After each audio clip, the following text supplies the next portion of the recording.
Joining us now from Washington, D.C. is the aforementioned Attorney General of South Carolina, Alan Wilson. Pleased to have you. The fairness thing in Tennessee, South Carolina, and other states, parents say, hey, we don't care. In fact, we want our child to transition. And it doesn't matter from male to female and female to male. And you, the state, have no right to stop that. And you say? Well, first off, the states have an inherent general police power to do all kinds of things. We regulate the practice of medicine as a profession. That is done at the state level, not the federal level.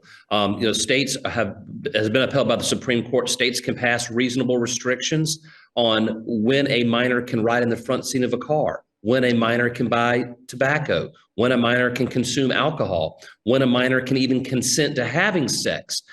This state of Tennessee, South Carolina, and 23 other states have passed laws passing restrictions on something that is far worse than those things I just mentioned, an irreversible procedure that can never be turned back. Taking hormones, engaging in chemical castration or genital mutilation is something that cannot be undone. The states have determined that is something we want to place a reasonable restriction on. Again, this is not a parental rights issue. Parents have the rights to raise their children however they deem fit. But again, you can't withhold an education from your child. You can't beat your child. You can't put your infant in the front seat of a car in our state. You certainly can't give your minor child alcohol. Okay. So these are reasonable restrictions. So the way you're framing this, though, if a parent or parents want their child to be able to transition, they're abusing that child.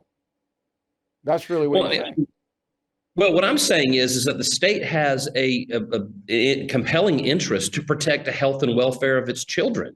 And again, a parent taking their child out of school and never educating them or giving them alcohol when they're 10 years old could harm the health and welfare of their children. I'm not necessarily accusing parents of, I personally think having your 10 or 12-year-old engage in gender transition surgery is child abuse.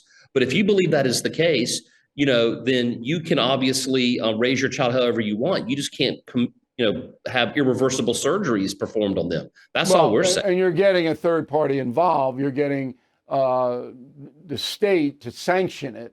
If the state doesn't, if the state says it's the majority of states allow this, so they're basically saying we don't care if the parents are down with it, we'll go along. What separates Tennessee, South Carolina, the other 23 states from the permissive states? Because it's a big gulf, I think. Wouldn't you agree? I haven't read every single gender transition law for minors in every state, but generally they're all the same. And there's very negligible differences. Obviously, some states allow you to perform it as early as you want. There are parents in some states, blue states, transitioning their children as early as 2 or 3 years old. I mean, it's really, to me, that is real child abuse. It's horrible. But the states, remember, the states have inherent power, the authority, a general police power to regulate themselves. That's not a dispute. You're going to win the case. Supreme Court's going to rule 6-3 that the state of Tennessee and every other state has the right to regulate this. But I'm trying to get into the gulf between New York State, where I am now, and your state, South Carolina. So you feel compelled to protect the minors there from a decision that you rightly described as life-altering, can't be reversed. Yet the people here in New York, they don't care. Can you explain that dichotomy? Listen, I cannot get in the head of somebody who would support gender or genital mutilation and chemical castration on a minor child. I just can't. I can't do that. So you don't know. You never talked to anybody. I don't have an answer. Yeah. Okay. It's fascinating, though. It really is, because the gulf is so huge. All right, let's go to the undocumented Obamacare people. Now, you're going to be accused of being heartless and putting these people at risk. They're here, and now the federal judge says, nah, you can't, even if they don't have any money, we're not giving them health care. How do you justify that? Well, first off, I mean, it's the law. It's federal law. I mean, I can't imagine anyone in America expecting to go to any European country or Latin American country and expecting to live on their welfare system. Again, this isn't about being heartless. This is about following the law. I thought it was heartless to have the immigration policies that Biden and Harris had for the last 4 years, where you allowed tens of thousands, millions of people to en masse across the Rio Grande into the interior of the United States, releasing them. We can't find 300,000 minors right now who came across the southern border. To me, that is heartless. And Bill, I want to remind you of something I take very personally. It was in 2009, a congressman on the floor of Congress yelled out at the president, "You lie," when he said that no illegal aliens would ever receive taxpayer-funded health care. That was someone I happen to be related to, Joe Wilson, if you remember. And here we are. We have an administration, then Vice President Biden, President Biden now, doing exactly what the Democrats said they wouldn't do. Where does it end? It's a slippery slope that you can't fund the entire world's welfare program. No, listen, I understand that. But if I'm sitting next to Pope Francis, he's going to say, "Mr. Attorney General, these are human beings. They don't have any money. They're here, probably shouldn't be, but they're sick.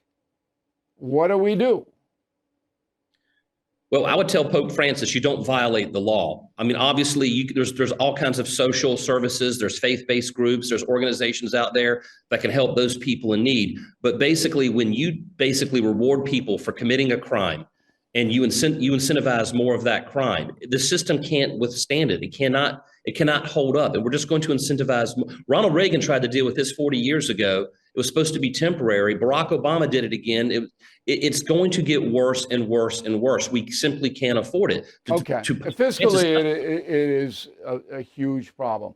How much has the open border Biden policy hurt your state? The Palmetto State, right? South Carolina, the Palmetto State? Yes, sir. Okay. Well, on January 2nd of this year, the first work day of the year, I had a press conference with state and federal law enforcement agents. We indicted 64 people and seized 1.5 kilos of methamphetamine and 1 kilo of fentanyl. By the way, 1 kilo of fentanyl can kill 500,000 people. All of it came from across the southern border in conjunction with Mexican drug cartels working with gangs. It came up through Atlanta into the upstate of South Carolina. This is the fourth or fifth major drug conspiracy that we have prosecuted in the last 3 years involving Mexican drug cartels piping in that poison into South Carolina. So it has a major impact. Okay. How much of a problem is the trans kids in South Carolina? South Carolina is a red state. It's a conservative state, church-going state, traditional value state. How much of a problem is that trans thing for you? I mean, we have the population of trans is so minuscule. That's what I don't even think. Right. So it's more of a philosophical thing for South Carolina on the books than a thing that you're dealing with every day. I mean, absolutely. But philosophical points matter. I mean, taking a stand on principle matters because it leads to other things in the future. Obviously, if we don't win this case in the Supreme Court, what does that mean for men playing in women's sports and vice versa? I mean, there is a slippery slope and the principle does matter.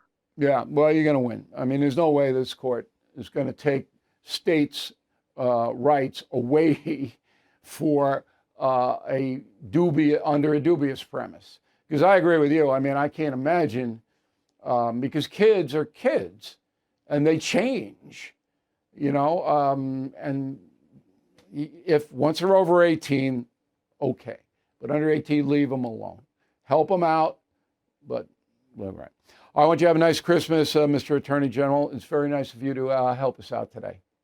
Merry Christmas. Thank you for watching. Make sure you subscribe to my YouTube channel and follow me on X. Look for @Bill O'Reilly.